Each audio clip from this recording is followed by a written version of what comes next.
بسم الله الرحمن الرحيم.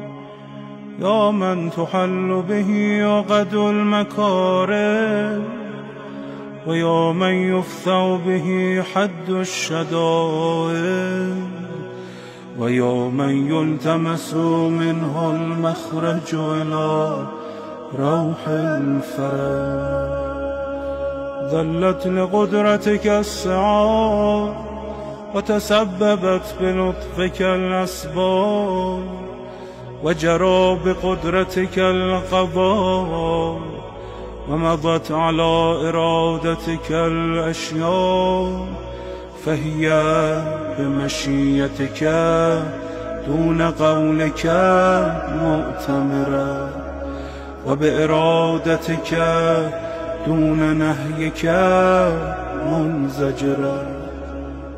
أنت المدعو للمهمات،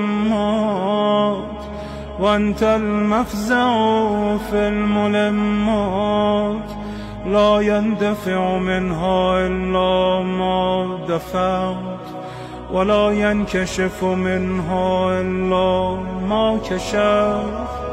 وقد نزل بي يا رب ما قد تكادني ثقله، ولم بي ما قد بهذني حمله، وبقدرتك أوردته علي، وبسلطانك وجهته إلي. فلا مصدر لما أورد، ولا صارف لما وجهت، ولا فاتح لما أغلقت، ولا مغلق لما فتحت، ولا ميسر لما عسرت، ولا ناصر لمن خذلت. فصل على محمد وآله، وافتح لي يا رب باب الفرج بطولك، واكسر عني سلطان الهم بحولك، وانني حسن النظر فيما شكوت، وذقني حلاوة الصنع فيما سألت، وهبني من لدنك رحمة وفرجا هنيئا، واجعل لي من عندك مخرجا وحيا، ولا تشغلني بالاهتمام عن تعاهد فروضك واستعمال سنتك.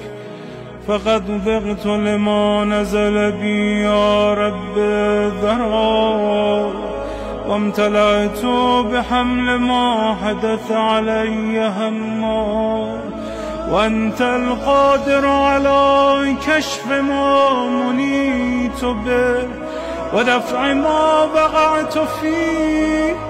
فافعل بي ذلك، وإن لم يستوجبه منك يا ذا العرش